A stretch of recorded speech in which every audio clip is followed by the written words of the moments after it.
Jadi, pertanyaannya seperti, Ustadz, saya banyak sekali melihat orang yang sudah kaya raya, hartanya banyak, rumahnya mewah, mobilnya banyak, anak udah sukses-sukses, pangkat ada, tapi kok masih mau buat kejahatan, Ustadz? Masih mau dia curang, masih mau dia mencuri, masih mau dia menipu. Kok bisa? Kalau orang-orang miskin mencuri, bisa masuk akal lah karena kebutuhannya.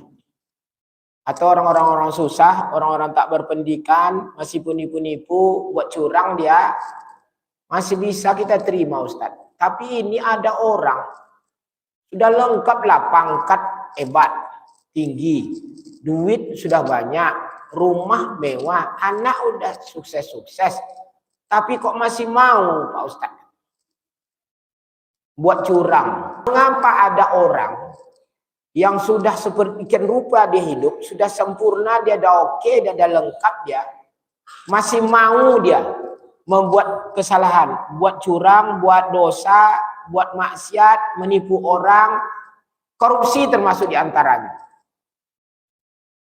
Lama-lama saya berpikir, teringatlah saya sebuah hadis dari Rasulullah SAW. Dari Abdullah bin Mas'ud, qala Rasulullah SAW. Rasulullah SAW pernah bersabda, kata Abdullah bin Mas'ud, apa bunyi sabdanya? Ini dia katanya. Salasun hunna aslu kulli khati'atin fattakuhunna wahzaruhunna. Ada 3 perkara, kata Rasulullah, asal dari semua perbuatan-perbuatan khati'ah, perbuatan salah, curang, jahat, maksiat. Ini 3 perkaranya orang mau buat dosa nih, buat salah nih. Ini asalnya semuanya nih. Jadi kalau Bapak buat jahat, Bapak buat dosa, buat salah, pangkalnya karena Bapak punya yang 3 ini. Nanti cek ya Pak ya, Bapak ada enggak nih? Kalau Bapak enggak ada, insya Allah Bapak enggak akan buat salah nih. Tapi kalau ada yang 3 nih, besar kemungkinan Bapak akan buat salah nih, buat dosa nih, buat masalah nih. Fatakuhunna wahzaruhunna, kata Rasulullah, takutlah dan waspadalah, hati-hatilah dengan 3 perkara ini. Apa itu? Wa iyyakum wal kibr. Hati-hati dengan sombong. Pangkal dari salah satu asal dari kita buat dosa ini, buat salah ini, karena tertanam di hati kita sombong. Fa inna iblisa, kata Rasulullah SAW, hamalahul kibru ala alla tasjuda li Adam. Gara-gara sombongnya itulah yang membuat iblis tak mau mematuhi perintah Allah, sujud kepada Adam. Iblis itu seluruh perintah Allah dilakukannya, ditaatinya, dilakukannya. Kecuali ketika Allah perintahkan iblis sujud kepada Adam, dia tak mau. Kenapa dia tak mau? Bukan dia tidak mengakui kekuasaan Allah, bukan. Tapi karena ada di hatinya rasa sombong. Apa kata iblis? Khalaqtahu min turab. Ya Allah, engkau buat manusia itu, Adam itu dari tanah, wa khalaqtani min nar. Sementara aku kau buat dari api. Masa api sujud ke tanah? Ini kita ini kan dibuat dari tanah nih. Semoga kita dibuat bukan dari tanah sengketa. Kalau bersengketa terus kita di dunia nih, berarti kita tanah-tanah sengketa. Kau buat dia dari tanah, sementara aku dari api, kau suruh saya sujud kepadanya. Tak mau iblis itu, gara-gara sombongnya. Bapak nih Bu, biasanya orang-orang sombong nih, dia merasa hebat, dan dia tak mau ada orang lain lebih hebat dari dia. Maka dia mau tuh melakukan yang tak baik-baik itu, pokoknya dia harus kelihatan tampil hebat. Dialah yang terpuji, dialah yang terbaik. Maka gara-gara ingin tampil hebat terus dan merasa dia lebih hebat, itulah membuat dia nanti sombong, dia angkuh, dia rendahkan orang lain, dia sepelekan orang lain, segala macamnya. Itulah pangkalnya nanti dia mau buat jahat. Ada rasa sombong di hati. Hah? Ini kaji tasawuf nih, ngaji hati nih. Ada rasa sombong. Hah? Siapa yang ada di dalam hatinya sebesar miskol, kecil miskol zarrah fi qalbihi, kalau ada orang yang sebesar zarrah atom ada rasa sombong di hatinya, tidak masuk surga. Maka orang tasawuf itu Bapak Ibu, dibuangnya sombong-sombongnya, dibuang habis-habis, harus dibuang, dibunuh sombong. Maka itulah sebabnya orang-orang tasawuf itu dia tidak ingin tampil kelihatan hebat. Jadi kalau ada ulama sufi, dia pasti akan tampilan seperti orang gila. Dia akan nampilkan seperti orang biasa-biasa saja. Dia tak akan mau pakai jas-jas kayak ini. Saya ini bukan karena saya bukan sufi, masih mau tampil kayak gini nih. Dia pasti ingin diremehkan orang.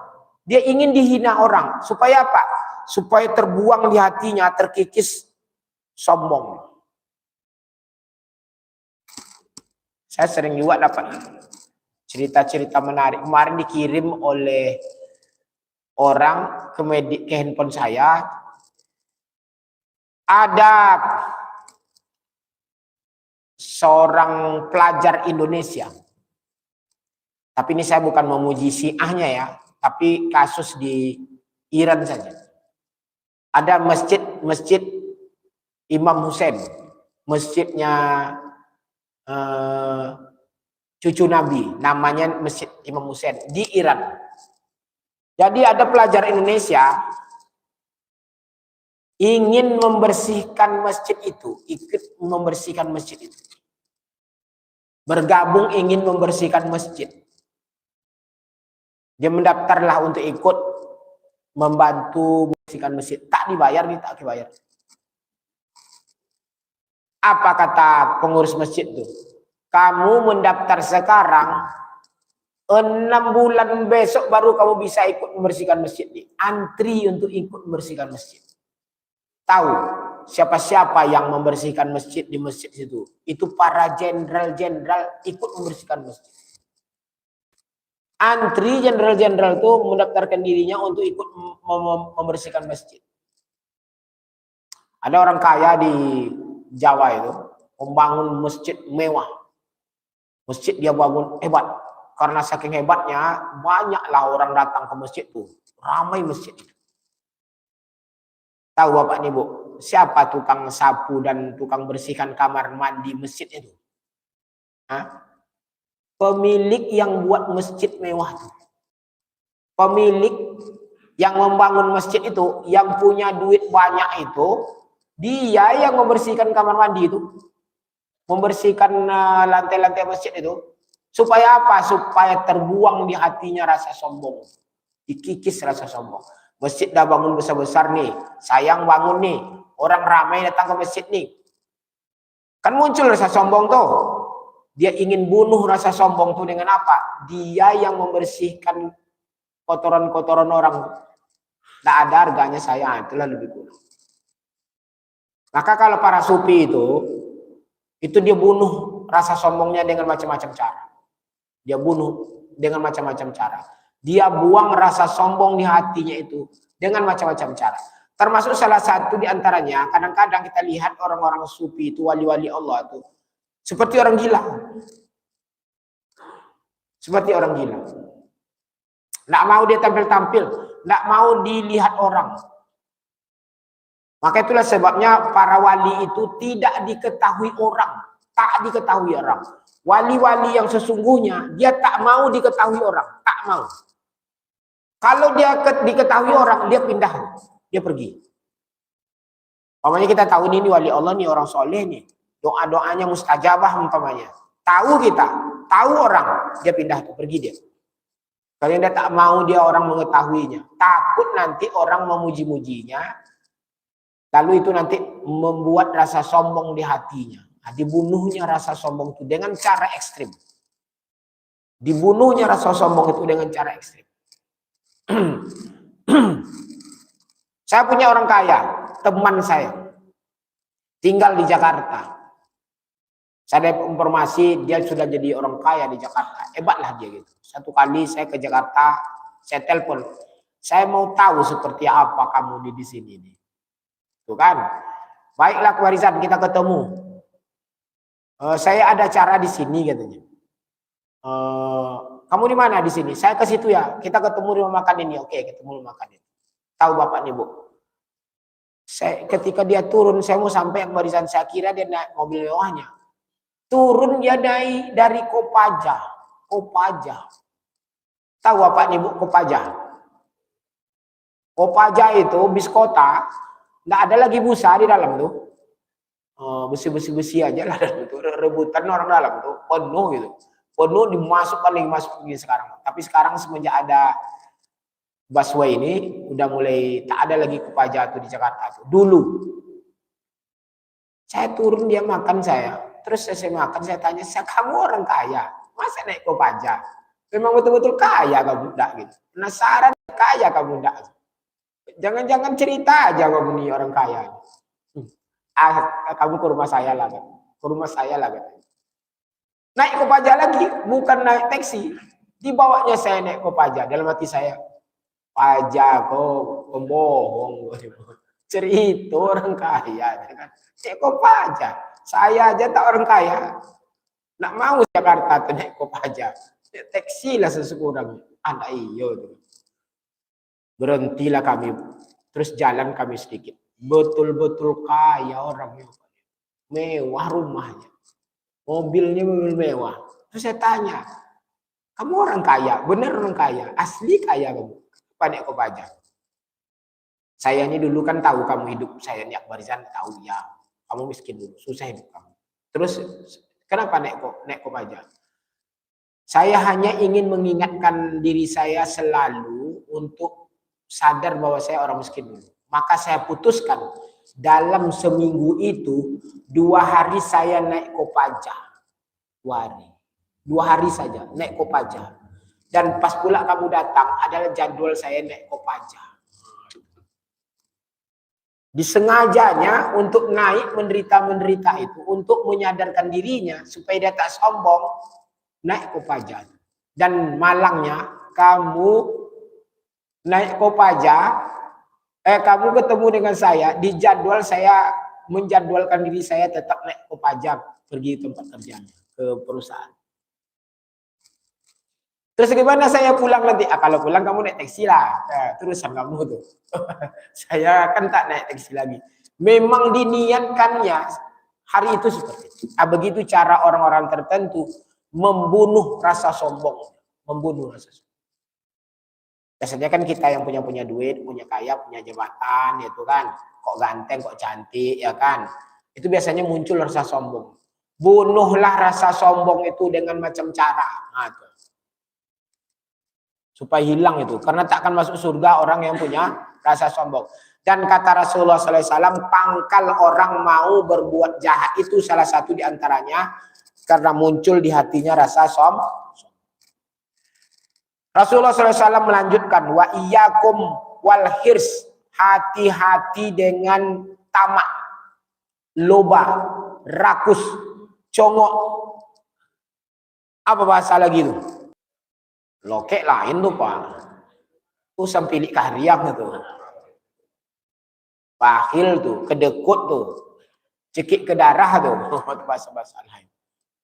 Tamak, rakus, loba, congok, apa lagi bahasanya? Apa? Serakah. Nah. Bapak nih Bu, laba nih, rakus inilah yang membuat orang-orang kaya-kaya nih, orang yang sudah punya harta nih, yang punya jabatan nih, masih mau buat jahat. Fa inna Adam, kata Rasulullah SAW, hamalahul hirsu ala an akala syajarah. Karena rasa tamaklah, rasa rakuslah yang menyebabkan Adam dan Hawa makan buah huldi. Apalagi yang kurang pada Adam alaihissalam? Dia di surga. Yang kurang di surga itu? Tak ada yang kurang di surga itu. Tapi karena dibisik-bisikkan oleh iblis, kalau kau nanti tak makan buah huldi ini, kau tak kekal di sini. Ini Allah sengaja kau makan buah huldi ini supaya kau tak kekal di surga nih. Nanti kau tak dapat ini, kau tak dapat ini. Kau harus begini, kau harus begini. Kau harus jadi gubernur 2 periode. Kau harus jadi wali kota. Kau harus begini, kau harus begini. Macam-macam lah ceritanya. Akhirnya dimakanlah oleh Adam buah huldi itu. Gara-gara Adam makan buah huldi itu. Coba kalau Nabi Adam alaihissalam tak makan buah huldi. Surga kita sekarang nih Bapak Ibu. Tak kayak gini wajah kita ini wajah penuh penderitaan ya kan. Surga kita ini. Kadang kesal juga kita ke Adam alaihissalam itu ya.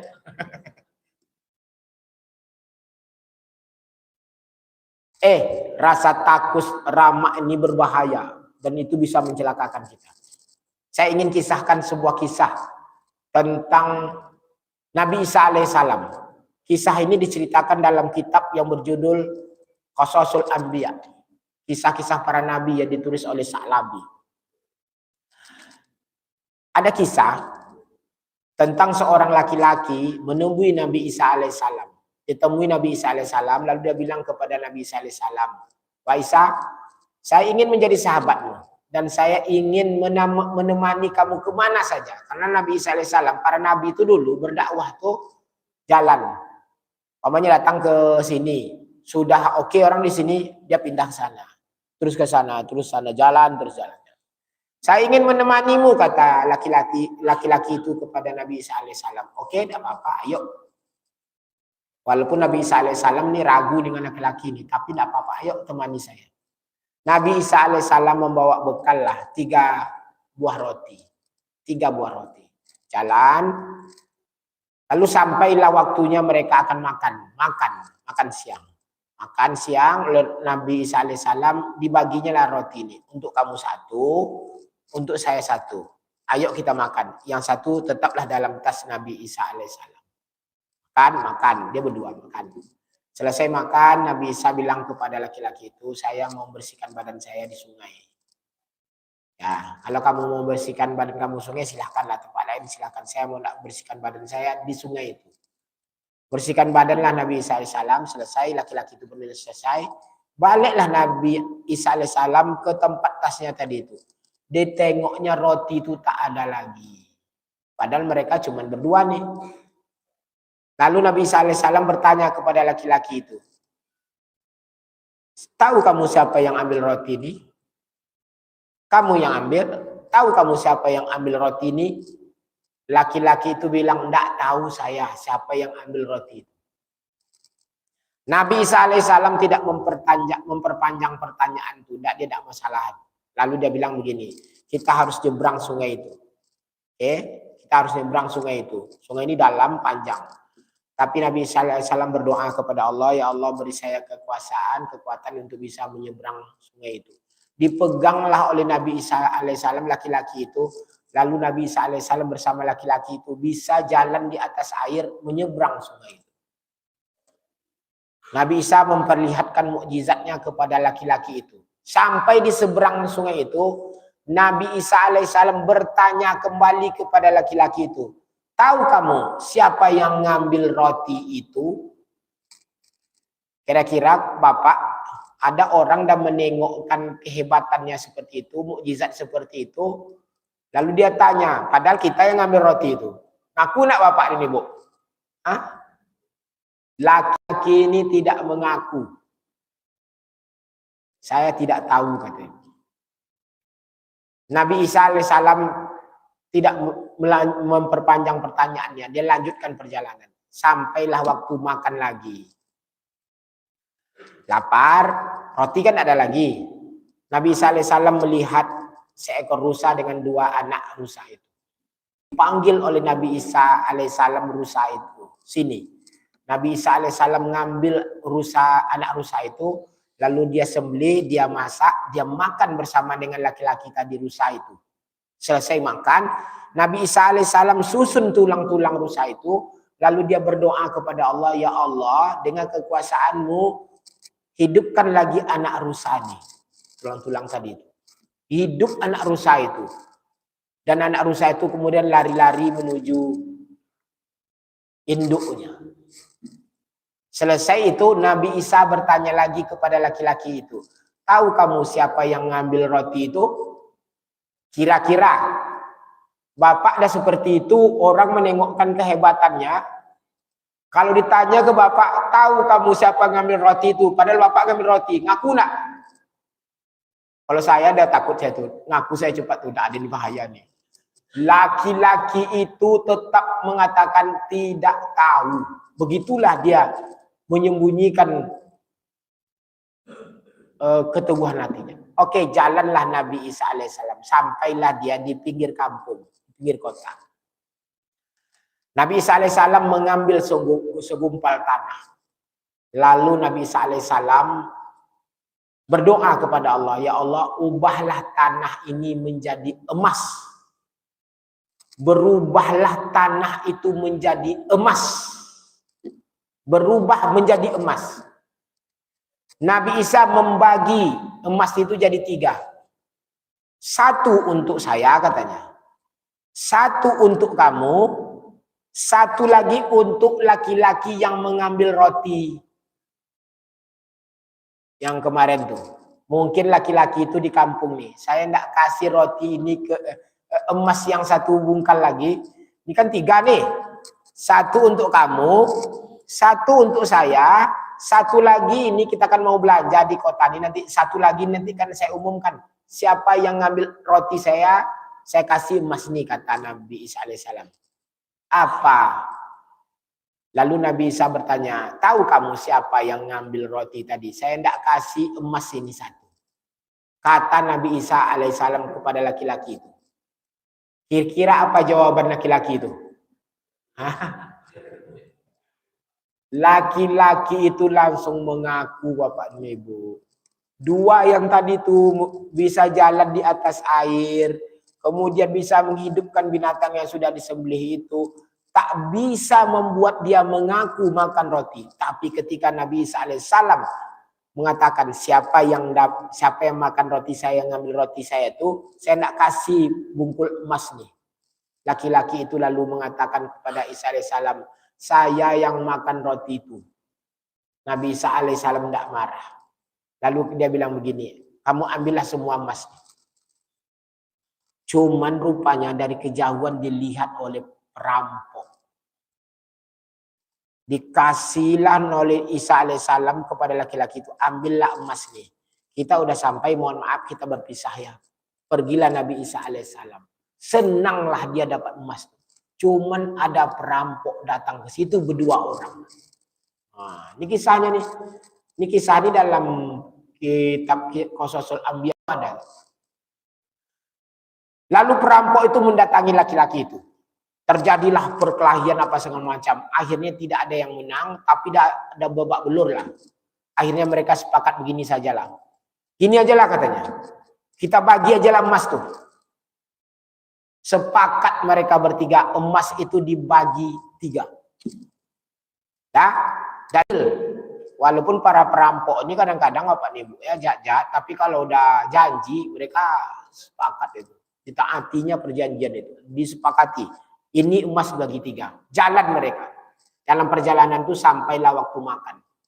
Apa kata mereka bertiga nih? Kita harus menunjuk salah satu di antara kita nih beli makanan. Tapi kita sepakat tidak ada yang boleh lari. Akhirnya mereka sweet lah, apa gitu, undi. Akhirnya ditunjuklah laki-laki yang bawa, yang menemani Nabi Isa alaihissalam itu membeli makanan.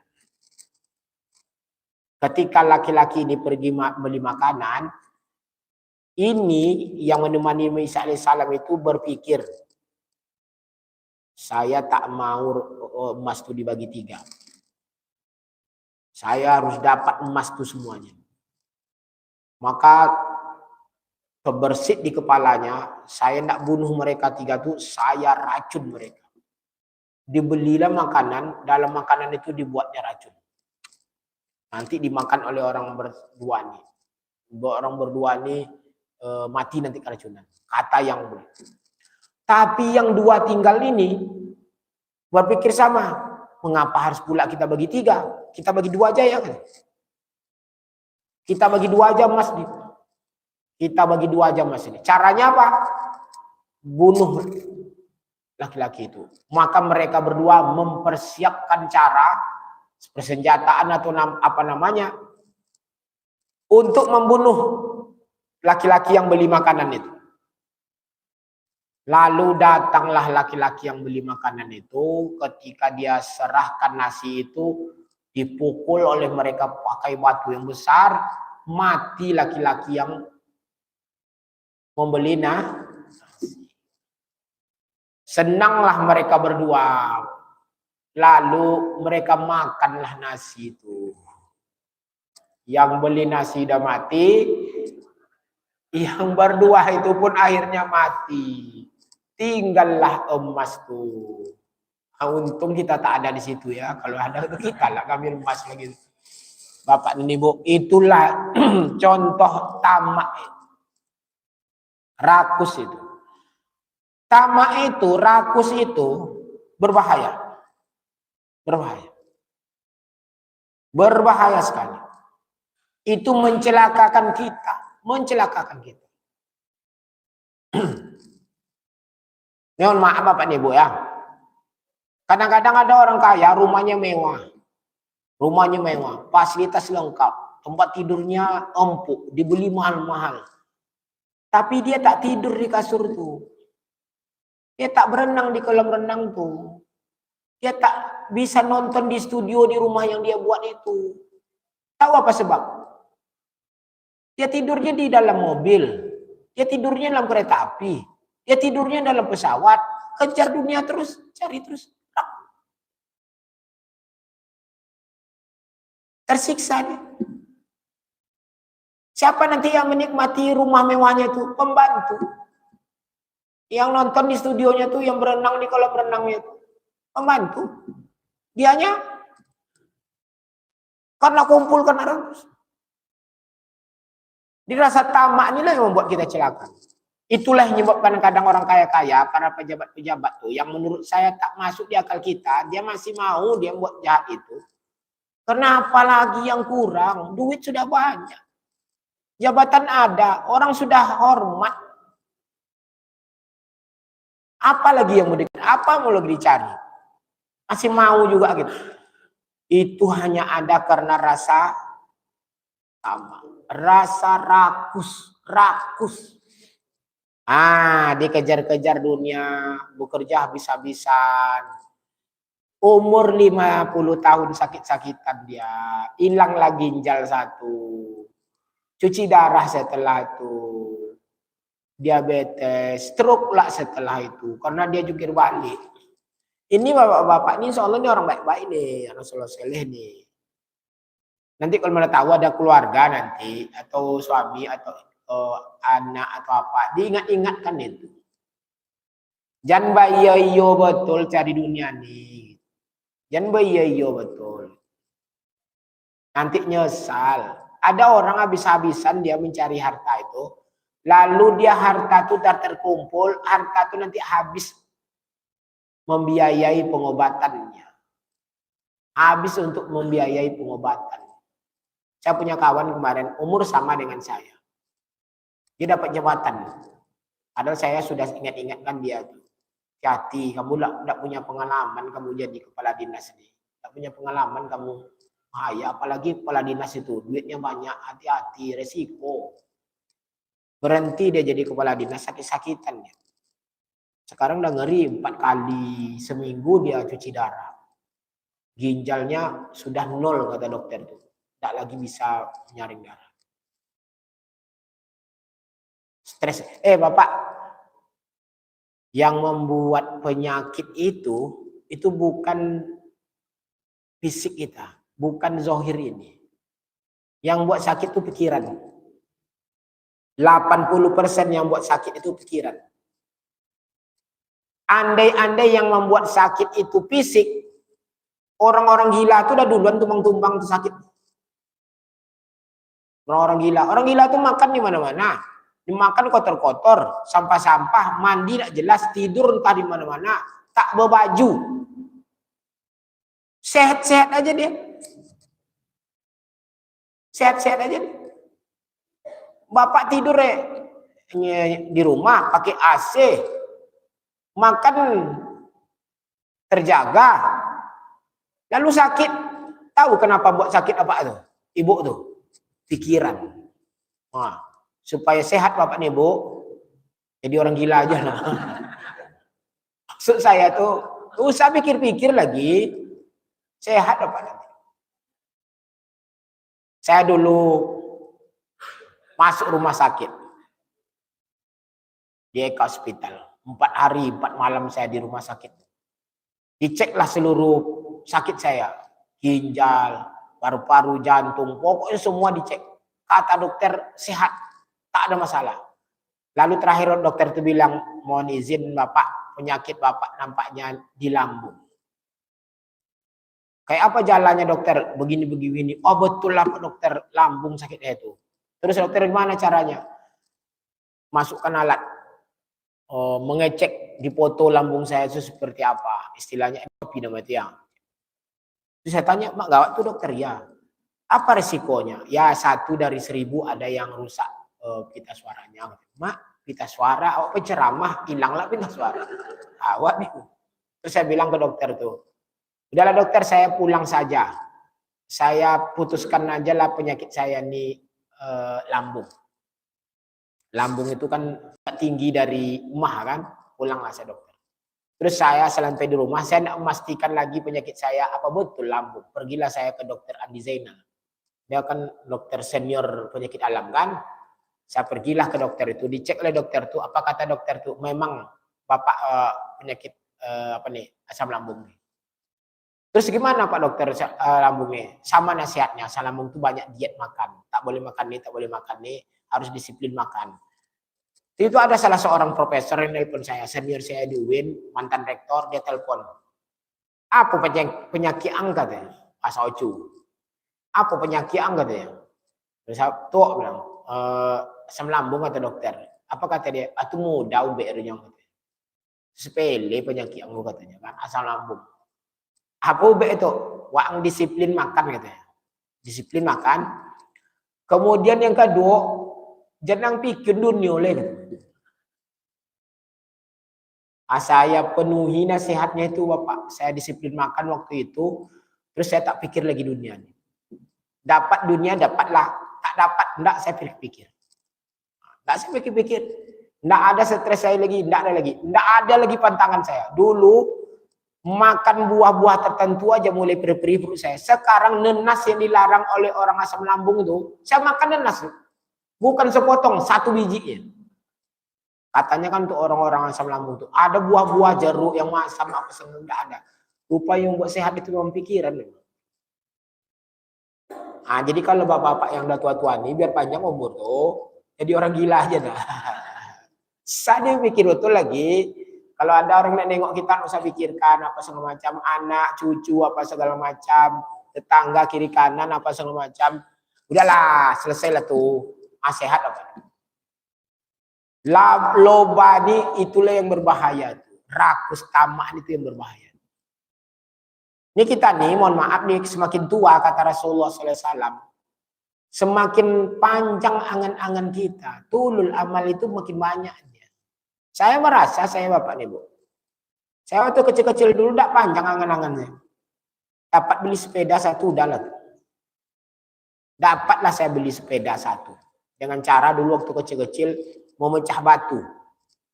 Saya kan orang Kampar nih, Sungai Kampar. Ada batu-batu itu diambil sungai, lalu dipecah-pecah batu itu pakai martil, lalu dimasukkan dalam ember, itu kaleng roti yang besar tuh, kaleng apa tuh? Dimasukkan dari itu, dijual lah 1 kaleng itu Rp35 waktu itu.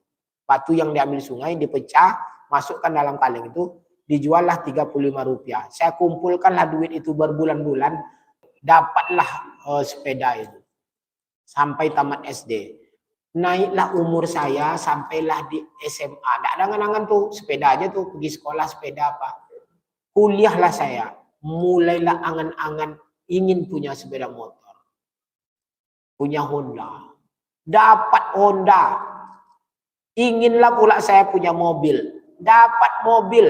Waktu awal-awal menikah punyalah saya tahun 90, tahun 2000 tuh Kijang Super. Yang super hebat itu tuh. Naik pula angan-angan tuh. Mantap mobil tuh. Ingin pula lah. Punya saya mobil dulu Opel Blazer. Hebat dah. Jadi angan-angan tuh semakin lama semakin tua semakin banyak. Sekarang ini saya juga berusaha dengan bapak-bapak ini untuk membunuh angan-angan.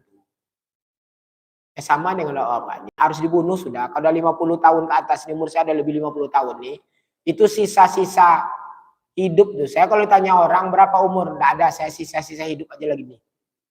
Karena lebih dari separuh, kalau ukuran Rasulullah SAW berarti ini sisa hidup saya aja lagi. Ya, jadi saya nikmati sisa-sisa hidup saya nih. Saya harus bunuh tuh panjang angan. Dan kalau kita punya panjang angan-angan, keinginan masih banyak, itulah yang membuat kita tuh nanti jadi rakus. Kejar dunia terus. Ketiga, kata Rasulullah SAW, pangkal dari perbuatan buruk itu, yang ketiga, wa iyyakum wal hasad. Hati-hati dengan dengki, iri hati, busuk hati. Tak suka lihat orang bahagia, dan bahagia melihat orang susah. SMS kata. Senang melihat orang susah, susah melihat orang senang. Itulah SMS. Fa inna bnai adama qatalahu sahibahu hasadan, kata Rasulullah SAW. Dua orang anak Adam membunuh saudaranya sendiri itu karena hasad, karena dengki. Ingatkan kisah anak Adam Habil dan Qabil? Qabil sakit hati dengan saudara kandungnya Habil. Tahu apa sebab dia sakit hati? Karena Habil menikahi saudara kandungnya Qabil yang cantik. Qabil harus menikahi saudara kembarnya Habil yang kurang cantik. Lalu Qabil sakit hati, dengki dia, iri dia, busuk hati dia ke saudaranya. Apa hasilnya? Dia bunuh saudaranya itu. Hati-hati dengan hasad nih. Jadi bapak nanti kalau ada muncul di perasaan bapak, ada orang dapat nikmat, lalu tersiksa batin bapak nengoknya. Tak senang bapak dan ibu nengok itu tuh. Itu bapak ada hasad tuh, bahaya tuh. Bersihkan itu. Ya. Ada tetangga kita anaknya sukses, anaknya lulus tes PNS. Lalu sakit hati kita, menderita kita. Itu jangan-jangan hasad kita bersihkan. Baru betul kalau ada tetangga kita, keluarga kita, atau saudara kita, teman kita, dapat rezeki banyak, dia bahagia kita. Ndek beli mobil baru, dia alhamdulillah. Senang hati saya lihat di mobil baru. Mana tahu nanti misalnya saya numpang-numpang mobilnya. Nah, kan gitu. Ya kan? Mana tahu nanti kapan-kapan saya perlu. Walaupun belum tentu dia bawa saya. Tapi saya senang dia punya mobil baru. Itu baru mantap. Tapi kalau ada di hati kita rasa tak senang dengan nikmat yang Allah berikan kepada orang lain, itu dengki itu Bapak. Dan dengki itu bahaya. Bahaya. Ada ayat Al-Quran yang sering disuruh kita membacanya. Qul a'udzu birabbil falaq min syarri ma khalaq wa min syarri ghasikin idza waqab wa min syarri naffasati fil 'uqad wa min syarri hasidin idza. Tahu artinya itu. Qul Muhammad, katakan kepada umatmu, berdoalah. Apa doanya? Diajarkan oleh Allah itu a'udzu birabbil falaq. Berlindung, aku berlindung kepada Allah, kepada Tuhan yang menguasai falak. Min syarri ma khalaq, dari semua makhluk-makhluk, dari semua kejahatan makhluk-makhluk yang Allah ciptakan. Jadi Bapak Ibu, Allah ciptakan makhluk ini ada yang jahatnya. Dia ciptakan jin, jin itu ada jahatnya. Allah ciptakan binatang, binatang itu ada yang binatang jahat. Manusia Allah ciptakan, ada manusia yang jahat. Maka kita diminta untuk berlindung kepada Allah dari ciptaan-ciptaan Allah itu yang ada yang jahat-jahat itu. Pergi ke kebun, Berdoa, baca ini. Karena ada binatang-binatang jahat di kebun itu. Ada binatang-binatang baik. Ada tumbuh-tumbuhan jahat.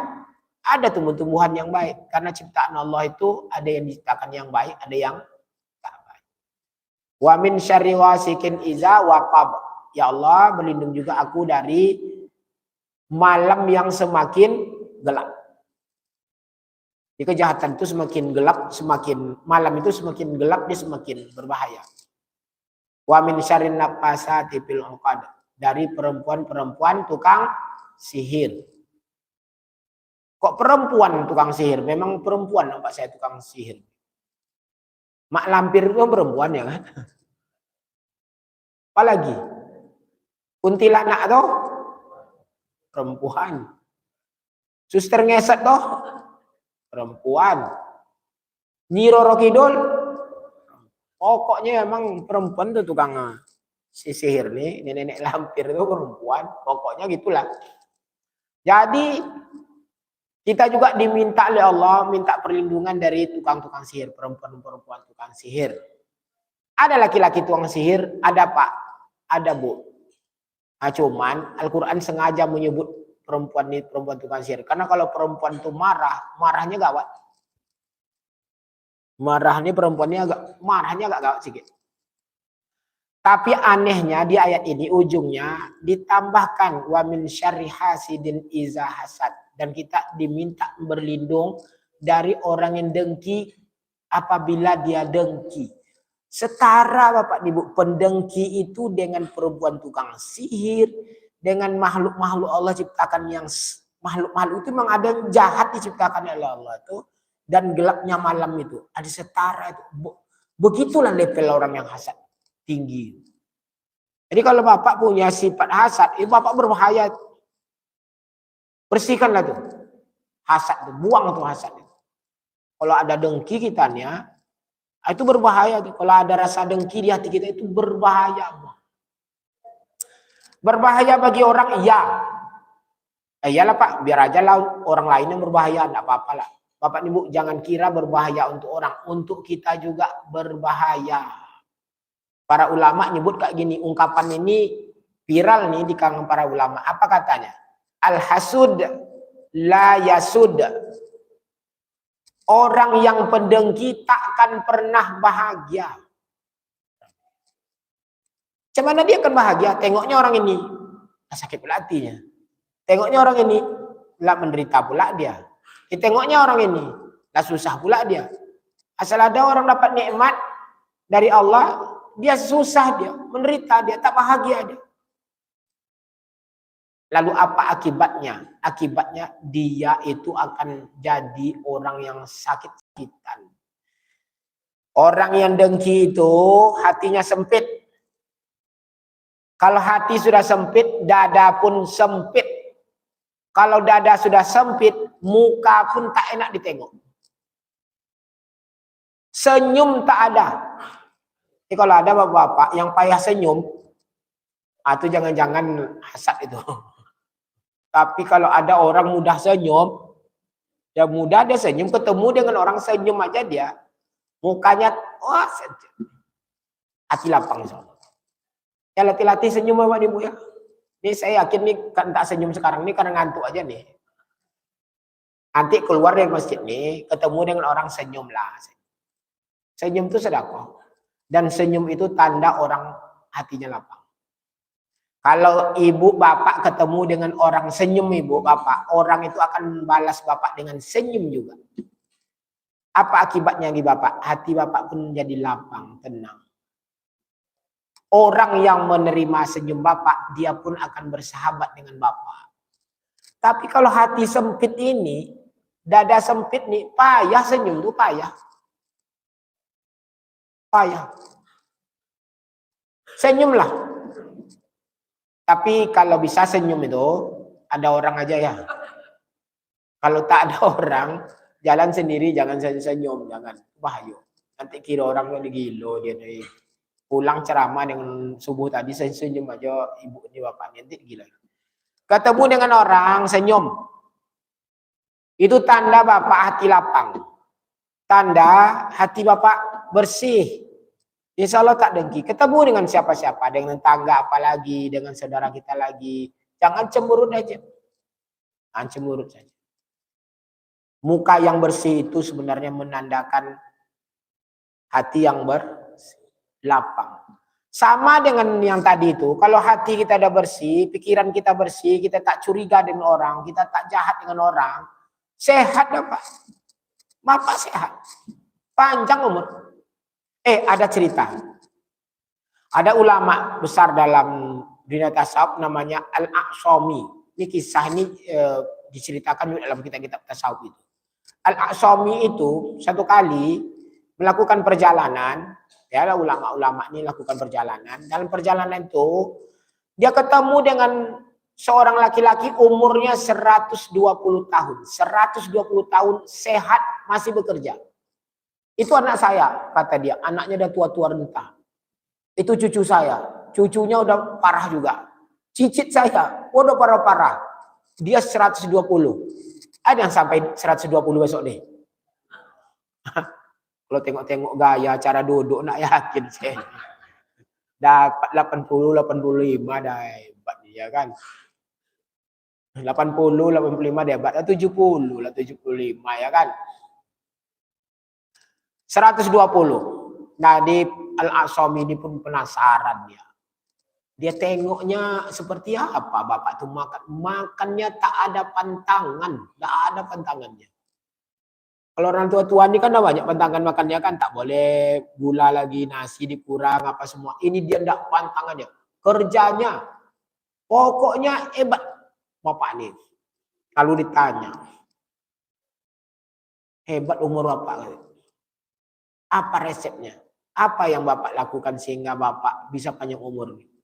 Apa jawaban Bapak laki-laki ini? Pendek aja. Taraktu hasadan. Saya buang jauh-jauh hasad. Saya buang di hati saya ini dengki dengan orang lain. Maka panjanglah umur dia karena dia buang dengki. Hasad. Paham Bapak Ibu? Kaji kita? Kalau mau tidak mau, kalau kita tidak ingin buat kejahatan, buat dosa, buat salah, hindari 3 nih. 1 tadi apa? Sombong. 2, tamak. 3, dengki.